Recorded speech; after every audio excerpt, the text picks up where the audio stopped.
Hermanos, amigos y todos los que escuchan cada jueves la prédica, vamos a pedir al Señor Jesucristo que nos bendiga. Hoy justamente en el Evangelio de Mateo empezamos con Jesucristo, su genealogía y su nacimiento. Vamos a orar. Señor Jesucristo, tú que nos has dado tu Espíritu Santo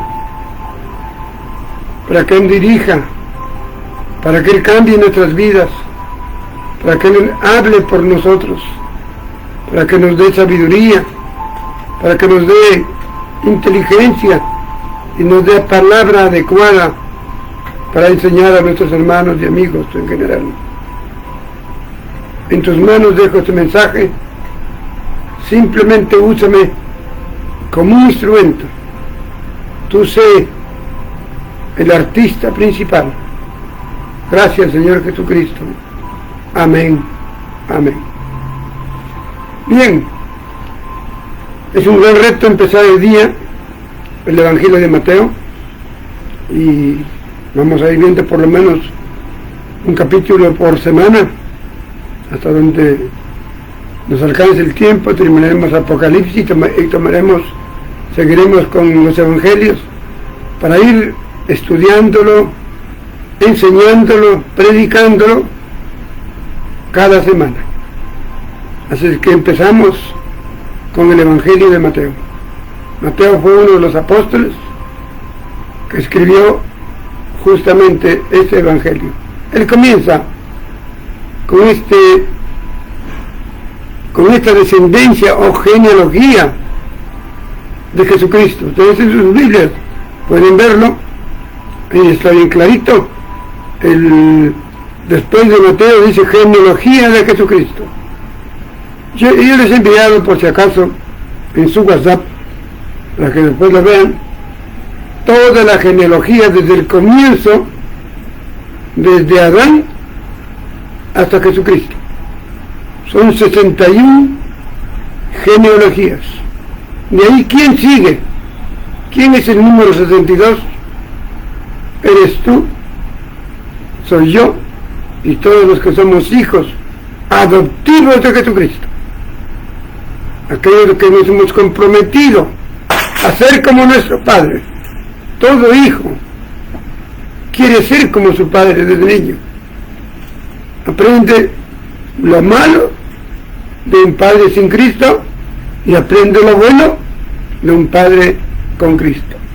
Así que nosotros, todos los cristianos, todos los que tenemos su Espíritu Santo, los que no solamente hemos nacido de nuevo, los que hemos sido adoptados y estamos comprometidos con Él a ser como Él, santos y sin mancha delante de Él, somos la genealogía número 62. Así es que comenzamos con la genealogía.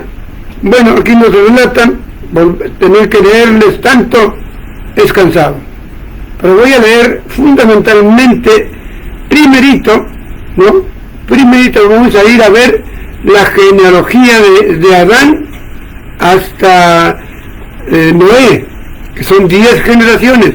Eso está en el Antiguo Testamento, en Génesis 5 del 1 al 32. Vamos a ir a Génesis capítulo 5 del 1 al 32. Vamos a nombrar fundamentalmente, no lo vamos a leer todo, pero sí vamos a empezar desde el primer, de quién parte nuestra genealogía, ¿no? Bueno, estamos en el capítulo 5 y ahí vamos a encontrar, dice, los descendientes de Adán, capítulo 5. Bueno, voy a nombrar. Los descendientes fueron Adán, con 930 años de vida en el versículo 5. Le sigue Set, 912 años en el versículo 8. Le sigue Enos, 905 años en el versículo 11. En el versículo 14, Cainán, 910 años. Versículo 17, estamos en el capítulo 5 de Génesis. Versículo 17, Mahalalel, 895 años. En el versículo 20 nos encontramos con Jared, 962 años. En el versículo 23 encontramos a Enoc, 365 años. En el versículo, es bueno resaltar el versículo 24, porque de todas estas 10 generaciones, la única que dice, caminó pues Enoc con Dios y desapareció porque lo llevó Dios. Bien, su hijo de Enoc fue Matusalén, versículo 27, 969 años, el que más años vivió, y su padre el que menos años vivió. ¿No? Matusalén, entonces tenemos 979 años. Y Noé, con 500 años que engendró, pero ya en otros capítulos nos encontramos que él vivió 930 años. O sea, son 10 generaciones desde Adán hasta Noé. Y aquí encontramos nada más en estas 10 generaciones, porque no nos resalta ninguna de las otras, si fueron hombres fieles, siervos a Dios, consagrados, que quisieron ser igual a Dios, santos, perfectos, sin mancha. No nos menciona, solamente nos menciona a uno, como ya se le dijo a Enoc, que vivió, el que menos vivió los días de un año, 375 años, pero de él sí resalta enormemente. Dice que caminó pues Enoc con Dios. ¿Qué significa? Que él aprendió todos los días a ser como Dios. ¿Cómo es Dios? Santo y sin mancha, perfecto, puro, justo. Así aprendió Enoc en su caminata diaria con Dios. Entonces aquí vemos el primer arrebatamiento. Dice, desapareció. Lo buscaron por todos sitios, nunca lo encontraron. Desapareció.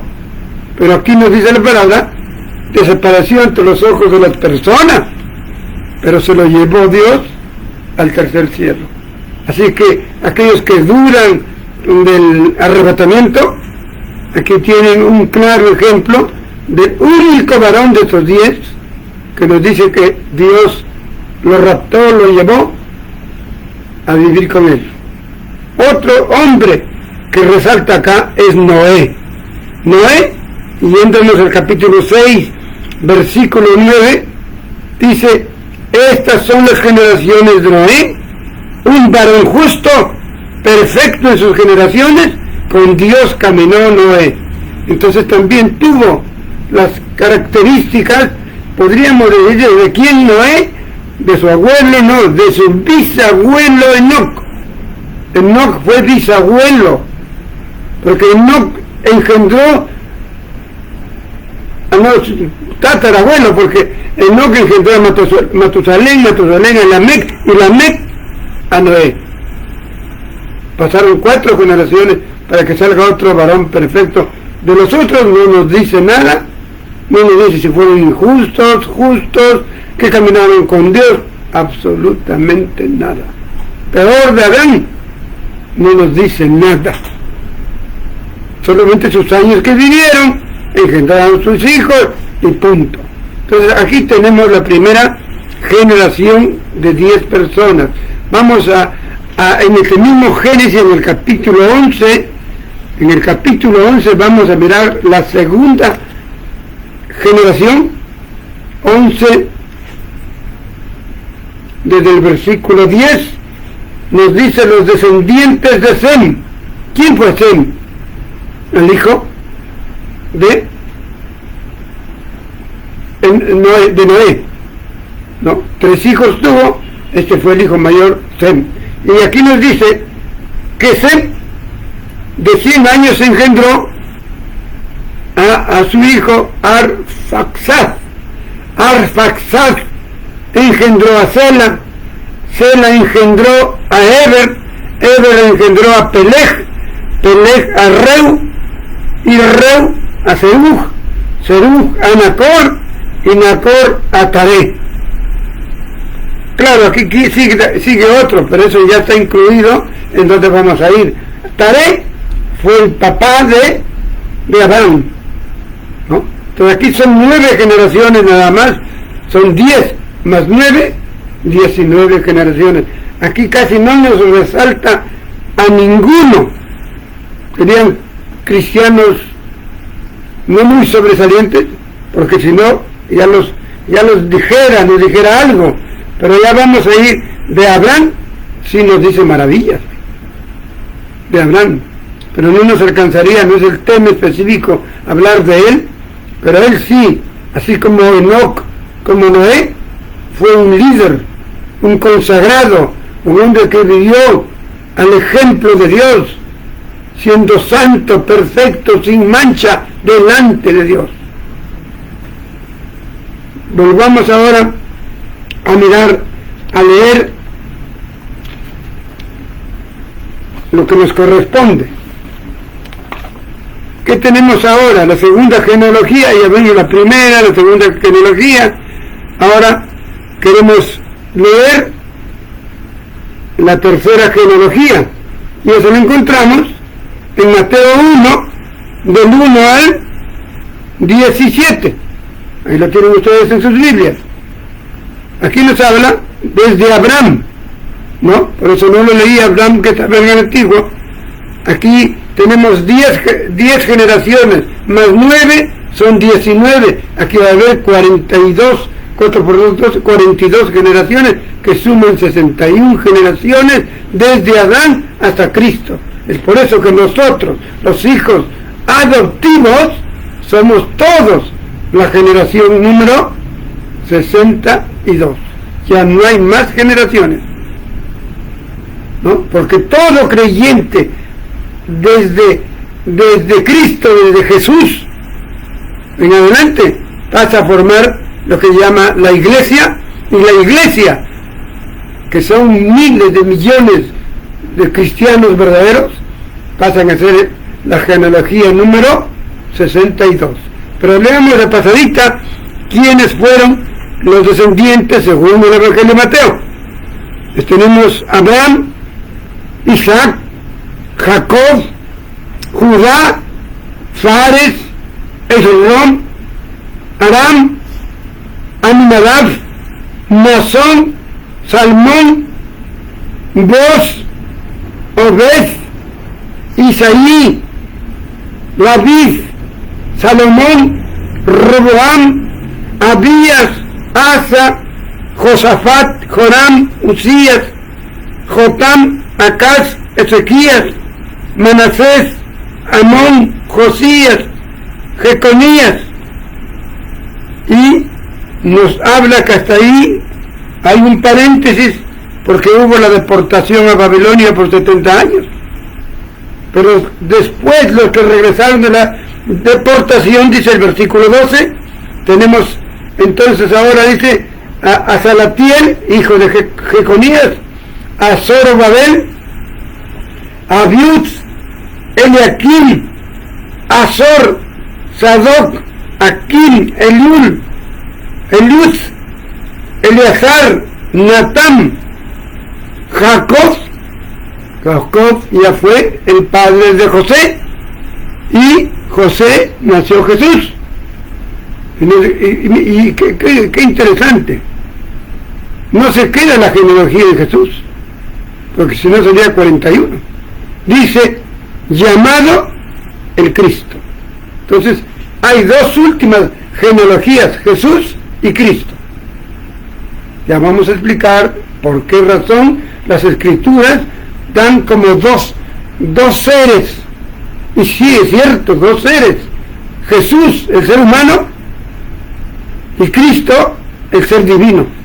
Por eso es que lo separa aquí en el versículo 16 de Mateo 1. Dice, Jacob engendró a José, marido de María, del cual nació Jesús, llamado el Cristo. Y nos continúa diciendo, de manera que todas las generaciones desde Abraham hasta David son 14, desde David hasta la deportación a Babilonia 14, y desde la deportación a Babilonia no dice hasta Jesús, dice hasta Cristo 14, porque la palabra de Dios separa a Jesús y a Cristo. Ya después el apóstol Juan, en su libro que escribe en 1 de Juan 5:20, junta estos dos nombres para tener el verdadero nombre de Dios, Jesucristo, que es la unión del ser humano más el ser divino, como vamos a ir viendo. Bien, aquí no hay más que explicar. Todas estas son las generaciones. Ahora vamos a ver nuestro segundo punto, el nacimiento de Jesucristo. Eso está en el versículo 18, que vamos a ir a mirar hasta donde termine, y ahí sí vamos a demorar un poquito, hasta el versículo 25. Nos hemos pasado 15 minutos, nos queda un buen tiempo para hablar acerca de todo lo que tengamos que ver aquí, acerca del nacimiento de Jesucristo. Yo lo he leído muchísimas veces, sin contar, pero nunca le he predicado. Primera vez, hoy día para mí es un hito, predicar acerca del nacimiento de Jesucristo. Ya vimos la genealogía como antesana, desde Adán hasta Taré, y desde Abraham hasta Cristo, que son 61 generaciones. Bien, entonces, ¿qué tenemos que ver de Jesucristo?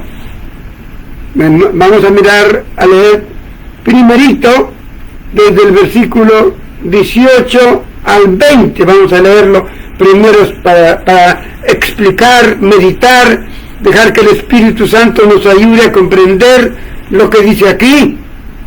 No llevarlo solamente de grandes estudiosos, sino de lo que el Espíritu Santo nos guíe aquí en su palabra, porque Él nos guía, Él nos hace ser sabios. En 2 de Timoteo, capítulo 3, del 14 al 17, dice que si tú lees las Sagradas Escrituras, vas a ser sabio o sabia. ¿De qué? ¿Sabio de qué vamos a ser? ¿Sabio de qué vamos a ser nosotros? Sabio de las cosas espirituales. Tenemos la sabiduría de Dios, la que nos hace entender cuántas cosas al leerlo, pero también dice que nos hace perfectos a cada uno de nosotros. O sea que cuando leemos las Sagradas Escrituras nos da sabiduría para entender y nos hace perfectos día a día.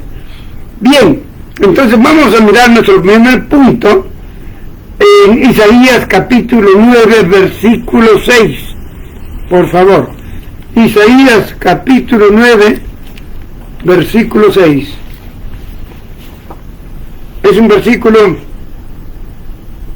que nosotros cuando lo leemos nos ayuda muchísimo, nos abre nuestro entendimiento, ¿no?, para comprender estos misterios de Dios.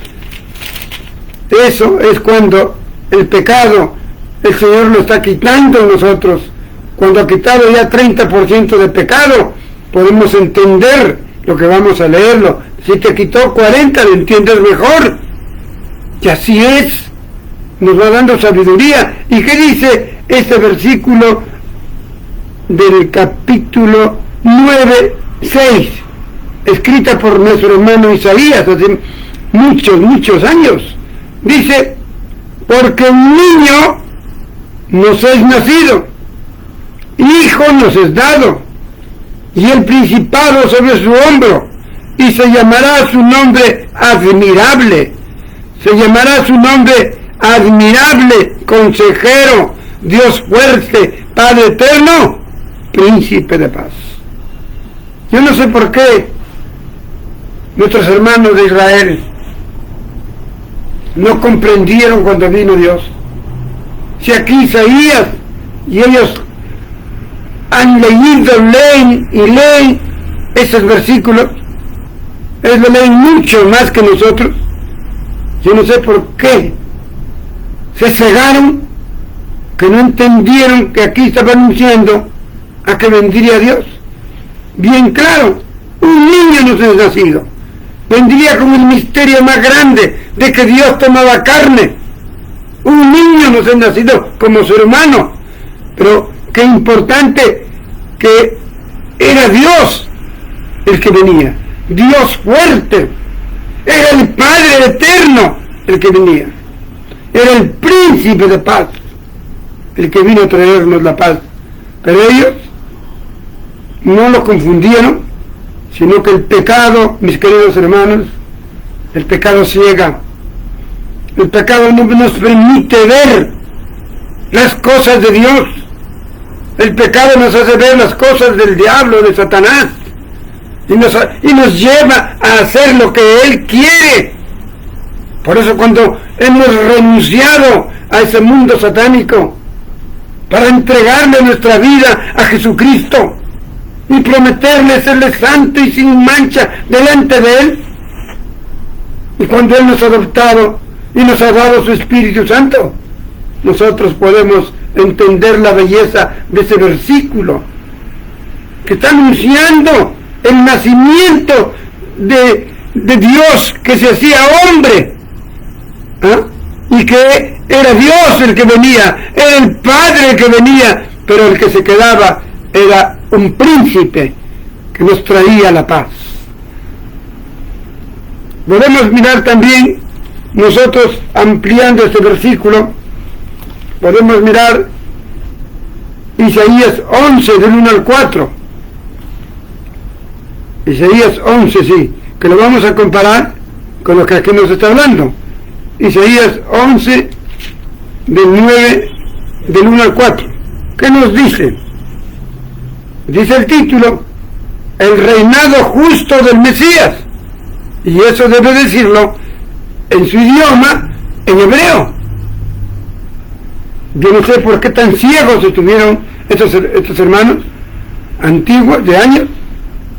La ceguera, como acabo de decir, es por el pecado. Eran tan sinvergüenzas y pecadores.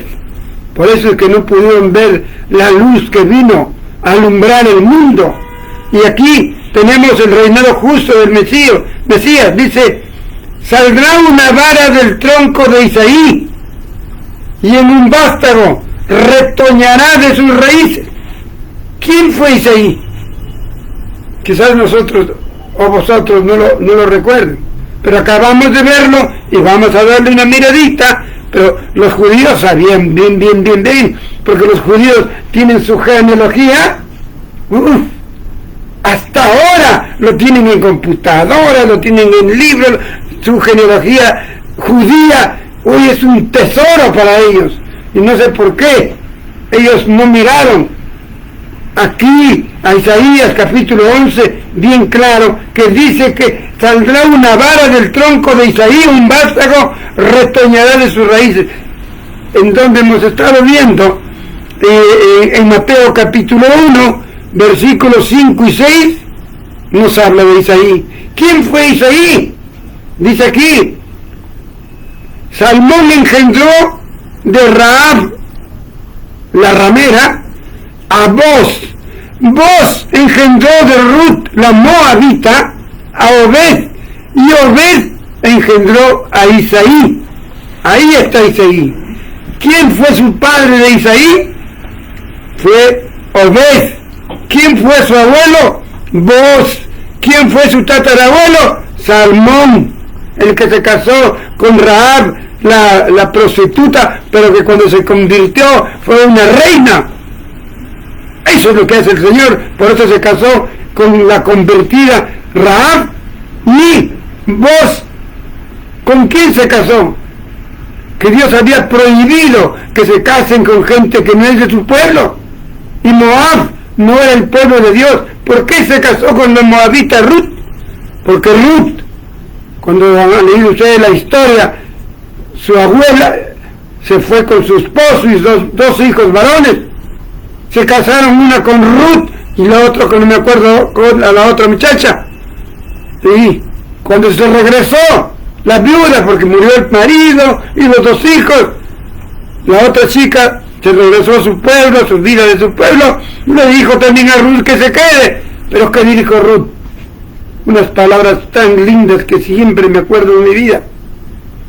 Le dijo: no, mamá, yo me voy contigo, yo me voy con tu Dios, porque tu Dios es mi Dios, así que me quiero ir contigo y con tu Dios, que es mi Dios.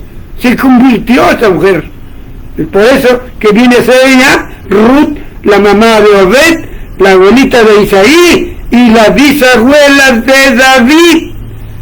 David, su padre Isaí, ahí está. Y eran tan ciegos, y hasta ahora muy ciegos, los israelitas de todas las generaciones, que no se dan cuenta. Este libro de Isaías 11:1, que nos habla tan tranquilamente de Isaías, de Isaí, y dice versículo 2: y reposará sobre él el Espíritu de Dios, y tendrá espíritu de sabiduría, espíritu de inteligencia, espíritu de consejo, espíritu de poder, espíritu de conocimiento y el temor de Jehová. Y eso también es para nosotros, porque somos los hijos de Jesucristo, la genealogía que sigue a Jesucristo, y heredamos de nuestro Padre espíritu de sabiduría, espíritu de inteligencia, espíritu de consejo, espíritu de poder, espíritu de conocimiento y el temor de Dios, el temor de Jehová. Dice: y le hará entender diligentemente el temor de Jehová, no juzgará según la vista de sus ojos, ni arguirá por lo que sigan sus oídos, sino que juzgará con justicia a los pobres y arguirá con equidad por los mansos de la tierra, y herirá la tierra con la vara de su boca, y con el espíritu de sus labios matará al impío.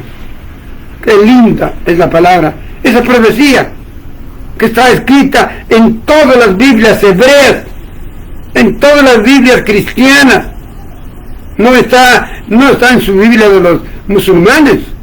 Estamos hablando de hebreos y de cristianos. Aún los católicos tienen esta Biblia, sino con ciertas palabritas cambiadas. Pero nosotros tenemos la Biblia que nos enseña que tenemos que ser los hijos de Dios, los hijos de Jesucristo, adoptados por Él. Tenemos que tener todas las características de nuestro Padre Jesucristo. Si no tienes esas características, no eres hijo de Dios, no eres hija de Jesucristo, por más que te pintes, por más que digas, porque los hijos de Dios, los hijos de Cristo, huelen a Jesucristo. Justos, juzgamos con justicia, tenemos, como les digo, el espíritu de sabiduría, el espíritu del temor de Jehová, el espíritu del conocimiento de la palabra, el espíritu de aconsejar a alguien, y el espíritu de la inteligencia. ¿En qué? En las cosas de Dios. ¿Acaso es fácil dar una enseñanza de estas si es que no buscamos, oramos para buscar dónde están los versículos antiguos que han enseñado acerca del nacimiento de Jesucristo? Y fueron tan brutos los hebreos. No, eran inteligentes, pero una inteligencia humana. Con inteligencia humana ellos esperaban y esperan hasta hoy día la primera venida del Mesías, mientras que para nosotros esperamos la segunda venida del Mesías. Continuemos viendo entonces ya a nuestro curso de la historia, y miremos ahora sí el Salmo 139, versículo 13 al 17. Salmo 139, ¿ya? Salmo 139, Vamos a ver qué nos enseña. Por acá estamos, Salmo 139. Dice así desde el versículo 13 al 17. Aquí está hablando de algo que hasta hoy día mucha gente no quiere creer, del nacimiento virginal de Jesucristo. Creen que son relatos históricos, relatos de algún ángel, relatos de alguien. No lo toman como una realidad. Nosotros, los verdaderos hijos de Dios, lo tomamos como una realidad. Y eso es lo que dice la palabra aquí, en el Salmo 139, versículo 13. Dice, porque tú, oh Dios, formaste mis entrañas, tú me hiciste en el vientre de mi madre. Te alabaré, porque formidables, maravillosas son tus obras. Estoy maravillado, y mi alma lo sabe muy bien. No fue encubierto de ti mi cuerpo, bien que en lo oculto fui formado y entretejido en lo más profundo de la tierra. Mi embrión vieron tus ojos, y en tu libro estaban inscritas todas aquellas cosas que fueron luego formadas, sin faltar una de ellas. Cuán preciosos me son, oh Dios, tus pensamientos. Cuán grande, oh Dios, es la suma de ellos. ¿Qué nos enseñan estos versículos? Que fue real el nacimiento de Jesucristo de la Virgen María, sin la necesidad de un varón. Y vamos a encontrar algunas explicaciones que nos determinen por qué Dios, porque igual hubiese sido Dios que sea pues un hombre y una mujer, pero no, Él tenía en sus planes que solamente era de una mujer. Pero sigamos el curso de nuestra lectura. Ya leímos Salmo 139. Ahora vamos a ver Salmo 130 del 7 al 8, que nos lleva a mirar lo que nos dice aquí, que su nombre era Dios con nosotros. Para ello vamos al Salmo 130, versículo 7 y 8. Salmo 130, versículos 7 y 8. Por acá estamos, Salmo 130, versículos 7 y 8. Dice, espere Israel a Jehová, porque en Jehová hay misericordia. Estaba diciendo el pueblo de Dios a Israel, espera en Jehová, porque en Él hay misericordia. Y el versículo 8 dice, y abundante retención con Él, y Él redimirá a Israel de todos sus pecados. Reconocemos a Jesucristo como el Redentor. Aquí está también la profecía, que Él redimiría a Israel de todos sus pecados, porque Israel se había llenado de multitud de pecados, pero que vendría su Redentor para perdonar sus pecados, si es que ellos quieren voluntariamente. Y así es hoy día. ¿Acaso nosotros hemos nacido simpáticos, sin pecado? Heredamos el pecado de Adán y Eva, que ha pasado de genealogía en genealogía. Ha pasado y ha llegado a nuestro ser cuando hemos nacido pecadores. Hemos crecido pecadores, hemos seguido creciendo más pecadores, cuando ya adultos más pecadores, hasta que un día, por la gracia del Altísimo, la palabra de Dios tocó nuestros corazones. Allí empezamos a darnos cuenta que necesitamos de un Redentor. ¿Qué es el Redentor? El único ser que puede perdonar pecado. Y ese fue Jesús, el Cristo. Yo no sé por qué no se dieron cuenta ni se dan cuenta hasta hoy día. No hay persona que te perdone tus pecados. Es una por no decir algo incorrecto, es una blasfemia que tú vayas a un hombre y le digas: he pecado, he sacado la vuelta a mi esposa, Señor, perdóneme. Y te dice: anda, reza, tal, y te perdono, hijito, y vete. Y tú te vas bien creídazo: ya me perdonó.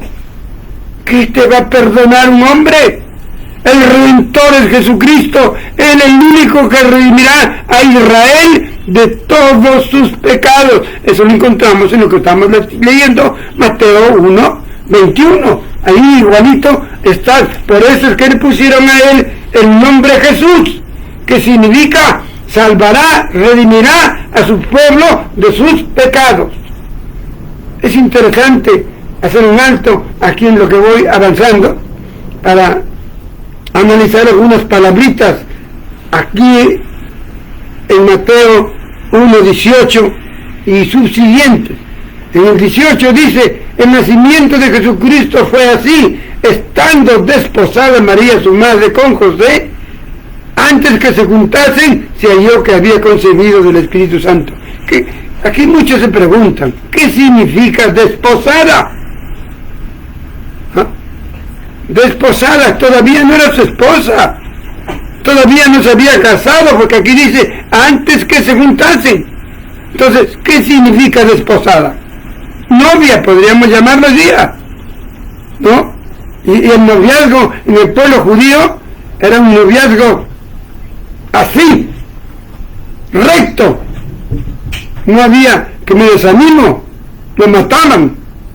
Entonces entendemos aquí que estaban de novios, y antes que se casen y se junten, ella resultó concebida del Espíritu Santo. José, su marido, era un hombre justo, no quería acusarla porque lo mataban. Si él va y lo acusa a las autoridades judías, ¿qué hubiese logrado?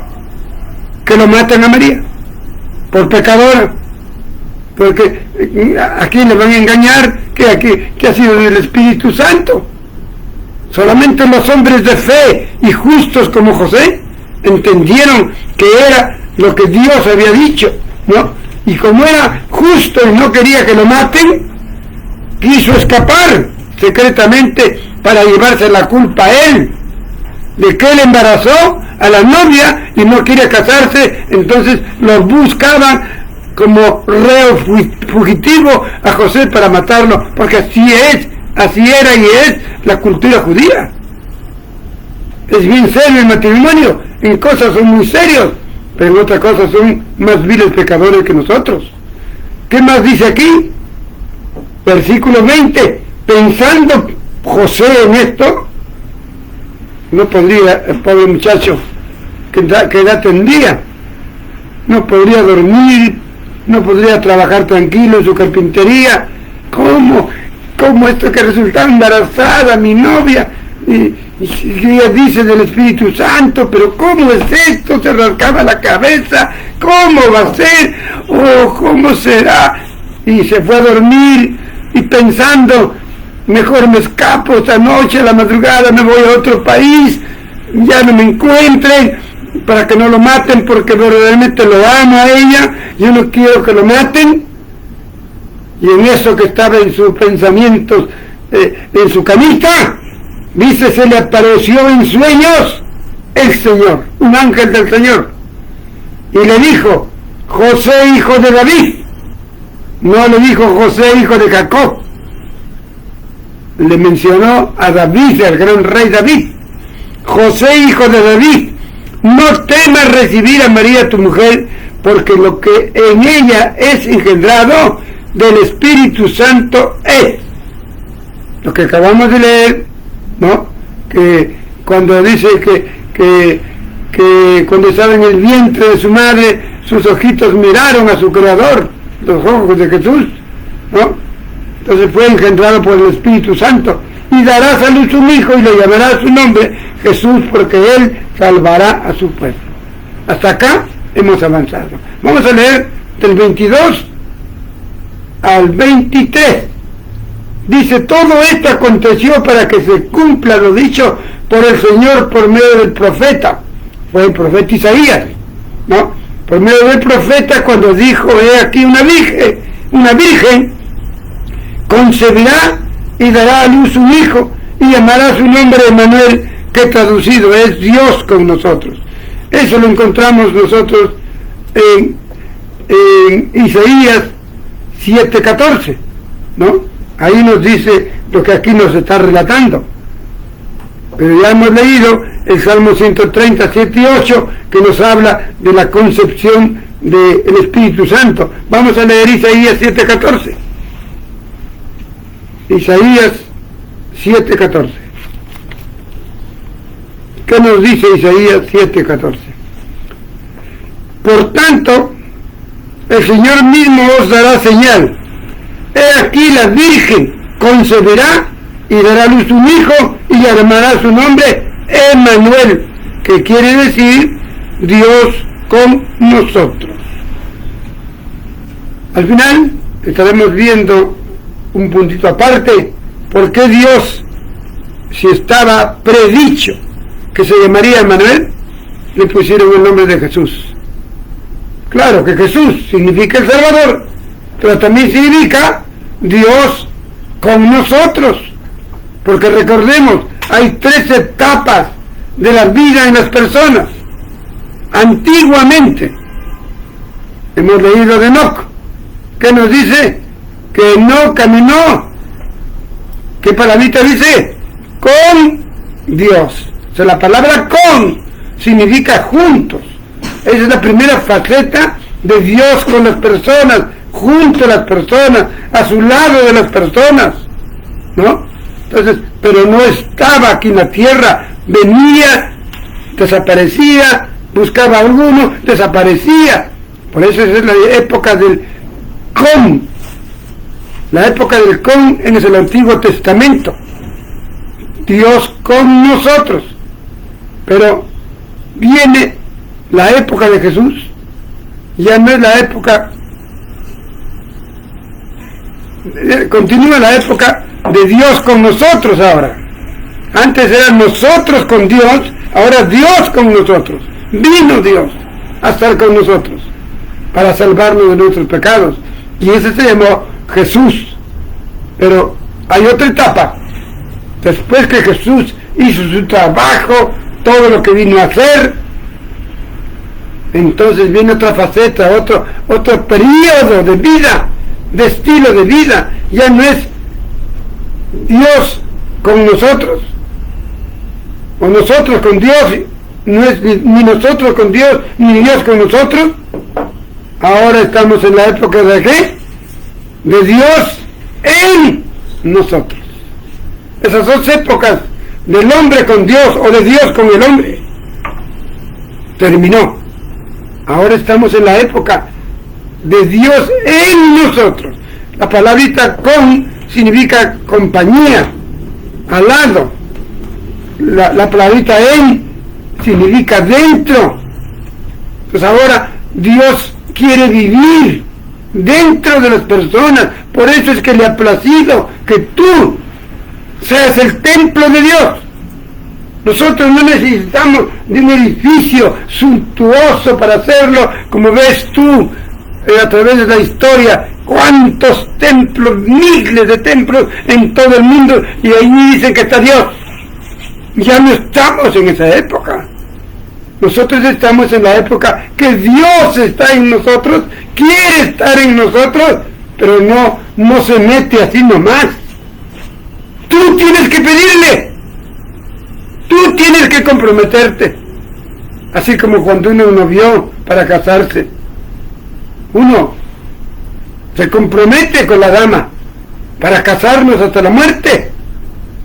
Así Dios pide que nos comprometamos con Él, porque al final en Apocalipsis que estamos estudiando, más o menos en el capítulo 16 por ahí, va a haber una boda en el cielo. ¿Y saben quién? Jesucristo, el novio, y nosotros, todos los seres humanos que Él nos ha hecho templo al vivir dentro de nosotros, seremos la novia. Se celebrarán unas bodas allá en el tercer cielo. Por eso Él ha escogido al ser humano, hombre o mujer, para que viva dentro de sus corazones. Pero eso es si es que quieres tú. Si no quieres, Él no te obliga. Por eso es que te da libertad de que tú le clames, le ruegues, le pidas que Él entre a tu corazón para que limpie toda la suciedad de tu vida y para que Él te haga la más bella persona, para que vivamos con Él juntos en el reino de los cielos, en el tercer cielo, donde ahí se vive solamente los que han llegado a tener 100% de santidad, 100% de perfección, 100% de pureza, los que no tienen mancha ninguna. Esas personas van a llegar a la presencia de Dios. Es un reto difícil, pero no imposible. Por eso es que Él en la parábola del sembrador ha dejado una nota mínima con la cual nos aprueba en el curso de vida cristiana, de vida en Cristo. 30%. Y eso no significa que tú te quedes con tu 30% y ya no crezcas. Cuando uno llega al 30%, llega al 31%, anhela crecer más. Pero la vida, las luchas diarias, nos retarda, como que se opone el Dios de este mundo. Pero para eso tenemos a Dios en nuestros corazones. Y ahora sí hablamos muy cerca con Él y le decimos: papito, pelea esta batalla. Yo no puedo pelearla con Satanás. Pelea tú. Échame esa manito. Soy tu hijo. Él dice: muy bien, hijo. Y él pelea la batalla para derrotar a Satanás. Sea tu esposo o tu esposa, que a veces son instrumentos de Satanás, a veces los hijos, a veces los nietos, o a veces tu vecino, o a veces en tu trabajo, tu secretaria, tu otro trabajador, se convierten en instrumentos satánicos para que tú vuelvas al mundo. Y eso tienes que luchar. Y no puedes solo. Por eso necesitas que Dios esté dentro de nosotros. Sigamos.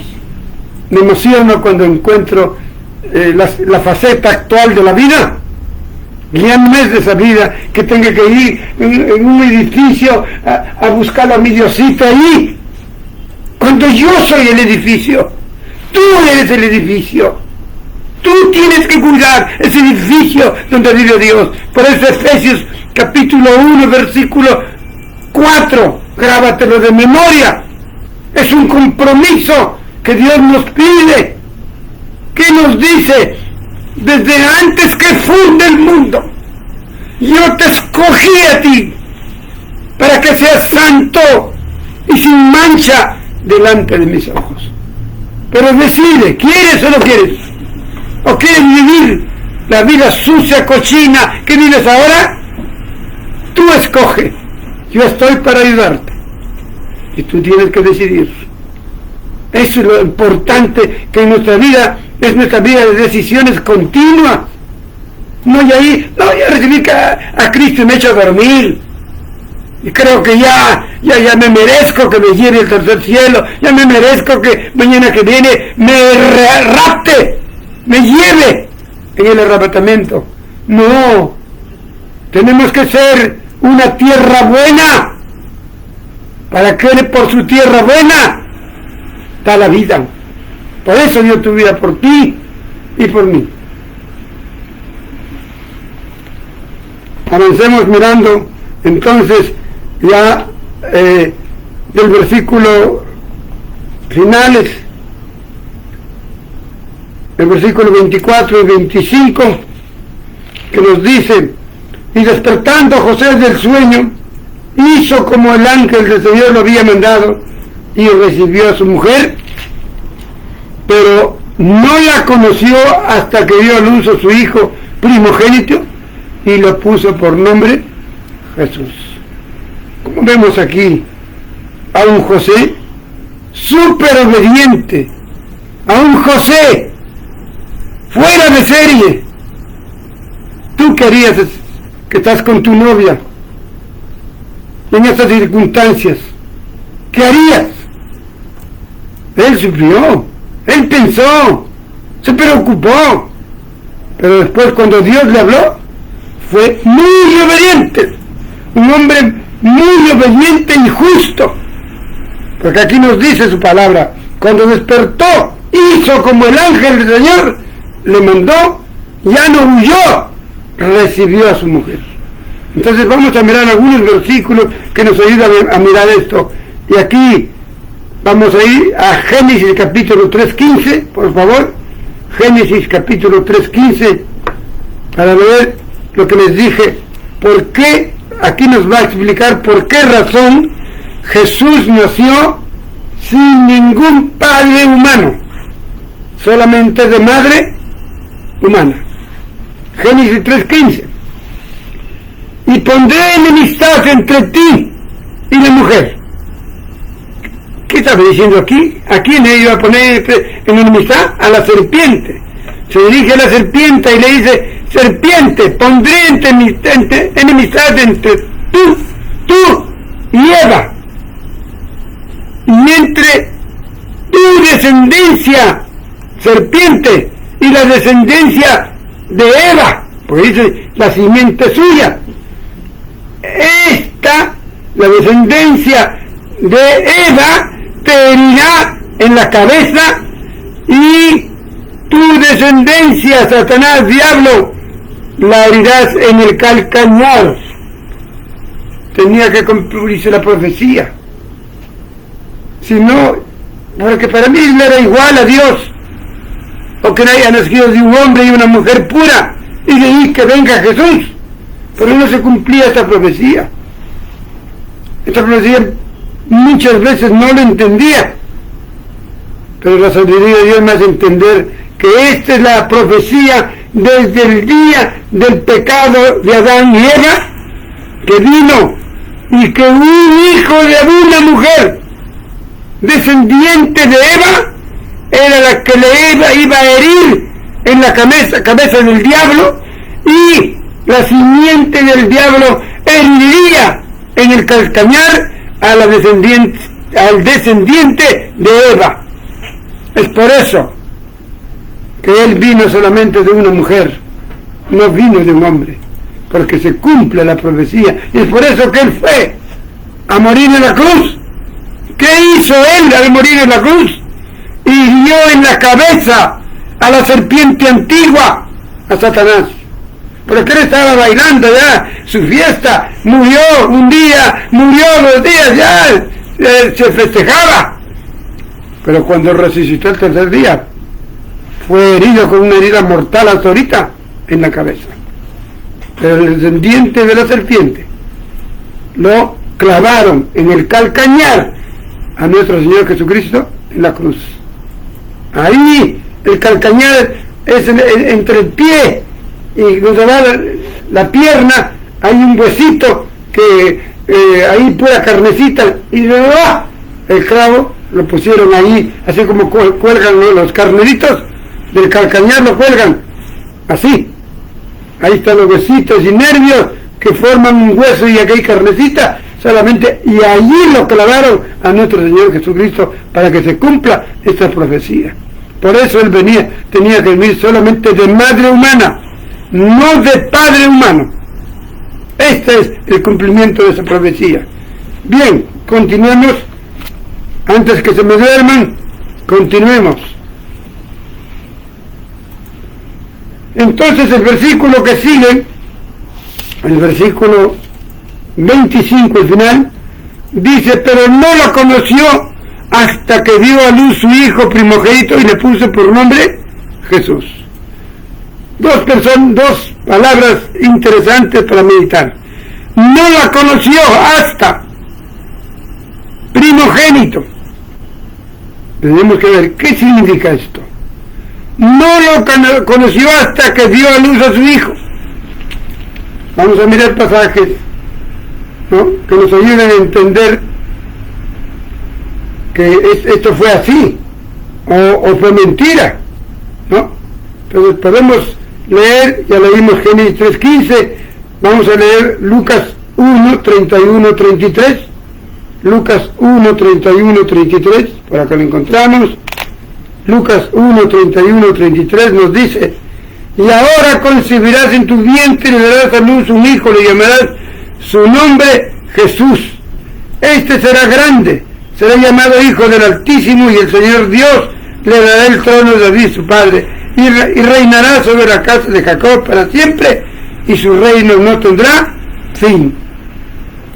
Veamos otro pasaje que nos ayuda a comprender. Aquí está el nacimiento virginal del Hijo del Altísimo. Él ocuparía el trono de David y va a ser rey por la eternidad, y su reino nunca acabará. Vamos a leer algo tan interesante en lo que quedamos viendo allí, de su hijo primogénito, que no la conoció, es decir, no tuvo intimidad hasta que nació Jesús, y tuvo más hijos, porque cuando dice hijo primogénito es que es el primero. Si dijese fue su hijo unigénito, entonces entenderíamos que fue el único hijo de María. Ya no tuvo más hijos, ni ella ni él. Pero dice primogénito, significa que hay un segundo, un tercero o un cuarto. Vamos a mirar si es cierto. Mateo capítulo 12:46, por favor. Mateo 12:46. Nos ubicamos por acá está. Mateo 12. Acá está. Mateo 12:46 al 50. Dice así la palabra: mientras él aún hablaba, él refiriéndose a Jesús, mientras Jesús aún hablaba a la gente, he aquí su madre y sus hermanos estaban afuera y le querían hablar.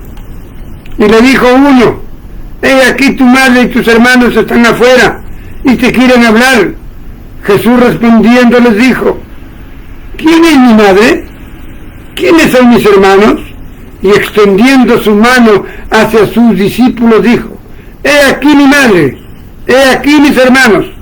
Y versículo 50: porque todo aquel que hace la voluntad de mi Padre que está en los cielos, ese es mi hermano, esa es mi hermana, esa es mi madre. Pues aquí vemos que tenía familia, tenía hermanos, ¿no? Y bueno, y que aquí Dios en su grande amor pues separe el amor de madre humano, el amor de hermanos humano, para el amor espiritual que está por encima de todo, al decir todo aquel que hace la voluntad de mi Padre, ese es mi hermano, mi hermana y mi madre. María no entendió, recién se convirtió María con sus hermanos, con sus hijos, recién se convirtieron en hechos, cuando encontramos ahí reuniéndose con los hermanos. Pero ella no logró comprender que su hijo lo hayan sacrificado de esa manera, pensó que era cosa humana, pero al fin, en hechos, ella pudo comprender y pudo tener también a su hijo humano para que viva en su corazón, para poder ser santa. Vamos a otro versículo que nos ayude a entender todo lo que estamos viendo acá.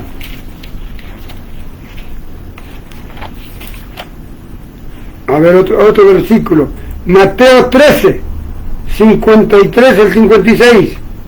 Mateo 13, 53 al 56. Acá está.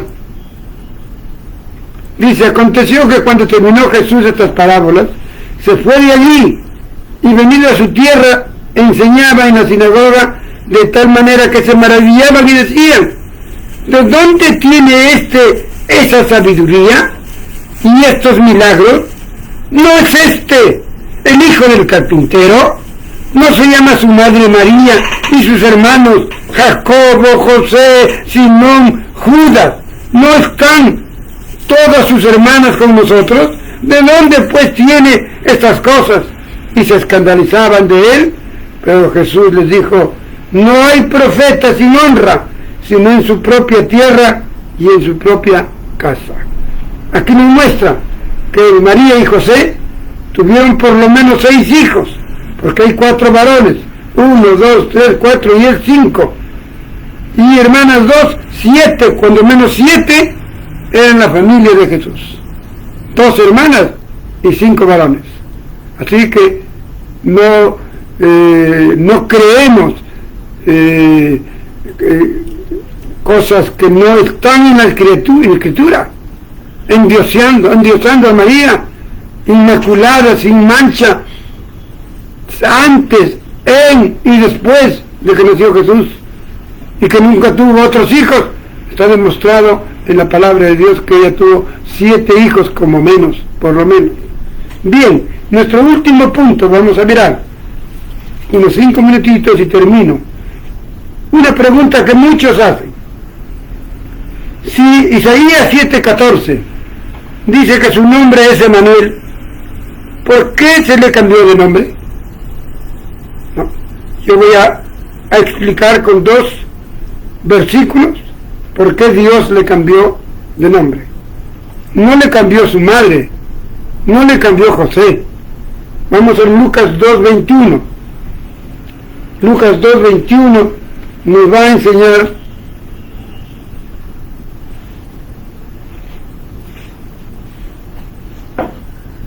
dice la palabra 2:21: cumplidos los 8 días de su nacimiento, lo llevaron al niño a circuncidar. Le pusieron por nombre Jesús, el cual había sido puesto por el ángel. O sea, el mismo ángel de Dios le cambió de nombre. No fue María, no fue José, puesto por el ángel antes que fuese concebido. Entonces entendemos que fue el ángel, fue Dios el que lo cambió de su nombre. ¿Por qué le cambió su nombre? Muchas preguntas hace la gente: ¿por qué razón le cambió su nombre?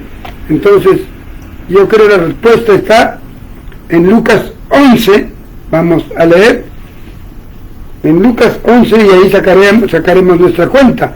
Lucas 11 del 29 al 30 dice lo siguiente: y apiñándose las multitudes, comenzó a decir Jesús: esta generación es mala y demanda una señal, pero señal no se le dará, sino la única señal de Jonás. Porque así como Jonás fue señal a los de Nínive, también lo será el Hijo del Hombre a esta generación. ¿Qué generación le tocó vivir cuando Jesús vino a Israel? Una generación mala y mala. Era una generación mala que no merecían, no querían cambiar. Entonces, si él aparecía con el nombre de Manuel, que todititos le sabían, Dios hubiese tenido que cumplir su promesa de salvar hasta esa generación mala y perversa. Entonces, como estrategia, Dios le cambió de Emanuel, que significa Dios con nosotros, a Jesús el Salvador, que es Dios también con nosotros. Entonces no hay problema. Es por eso que la gente, como no se llamaba Emanuel, no creyeron en él. No saben, no los trucos, sino las estrategias de Dios. Cuando la gente mala quiere ser salva, el diablo le da sapiencia, le da sabiduría humana, pero no puede darle sabiduría espiritual. Es por eso que los judíos se equivocaron, a pesar que decía que nacían en Belén, y él no nació en Belén, sí nació en Belén, sino que ¿por qué? Como lo perseguía para matar, y eso lo vamos a ver en la próxima clase, lo persiguieron a matar, Dios lo llevó a Egipto, después lo trajo a Belén, y de ahí le dijo: anda, vívete en Nazaret. Y ellos lo escribieron al niño bebito de 4, 5, 6 meses, le escribieron como que nació en Nazaret. Es por eso en los registros de Belén no nació ningún Emanuel. Hasta hoy siguen esperándolo. Están tan equivocados nuestros hermanos israelitas que necesitan salir de su pecado para que Dios les perdone. Y así también tantos hermanos no israelitas ignoran, adoran a un Cristo hecho por manos de hombres. ¿Qué le va a salvar? ¿Qué le va a dar sabiduría? Nosotros creemos en un Jesús que es espíritu y verdad y que vive no en un templo hecho por manos de hombres, sino en un templo que Él ha hecho nuestras propias vidas. No se dejen engañar. El nacimiento de Jesús fue tan real como real es tu vida, como real es mi vida. La vida de Jesús y el trabajo de Jesús que hizo, según lo que vamos a ir leyendo en Mateo, es un trabajo que tiene su poder para las personas que buscan de corazón sincero a Jesucristo, así sean los más viles pecadores, pero lo buscan con sinceridad, entonces se entregan a Él y Él hará maravillas en la vida de aquel que ha entregado su vida a Jesucristo. Que Dios me los bendiga y muchas gracias. Terminamos con oración. Gracias, Señor Jesucristo, un nacimiento anunciado grandemente por el profeta Isaías, grandemente por otros profetas, tu lugar de nacimiento, pero que la ceguera espiritual hizo que muy poco creyente haya en Israel. Por eso lo mataron, por eso lo hicieron sufrir un sufrimiento tan vil, tan inhumano, pero al final Él dijo: yo voy porque quiero, porque ahorita yo podría bajar 1.000.000 de ángeles para que destruya a esta gente, pero voy porque quiero a mi gente, aquellos que voy a salvar, por ellos voy a pagar con mi vida, para que ellos sean salvos y Satanás no les cobre ningún pecado. Él cargó en la cruz nuestros pecados. Ven a Él, entrégale tu vida y vive una nueva vida cristiana sin pecado, cuando Cristo viva en ti, dirigiendo tu vida como el piloto guía una nave.